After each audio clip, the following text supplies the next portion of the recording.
Pengurus Besar Persatuan Dayah Insafuddin Aceh menggelar rapat kerja 2025 yang dipusatkan di Parkside Meliko Hotel Melabuh, Aceh Barat, Jumat 23 Agustus 2025. Wagub menegaskan pentingnya sinergi antara ulama dan umara dalam menjaga keberlanjutan syariat Islam dan pembangunan daerah. Wagub Fadlullah menambahkan, Dayah sejak dahulu bukan hanya pusat pendidikan, tetapi juga benteng akidah dan moralitas umat.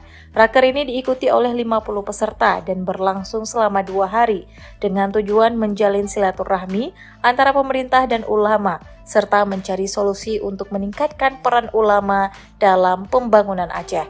Sementara itu, Ketua Umum PB Insafuddin Abi Daud menekankan bahwa Insafuddin selalu siap dan terus bersinergi dengan pemerintah. Raker PB Insafuddin 2025 diharapkan melahirkan program strategis yang aplikatif serta memperkuat peran Dayah sebagai pusat pendidikan, benteng akidah dan pilar pembangunan Aceh yang bersyariat dan bermartabat.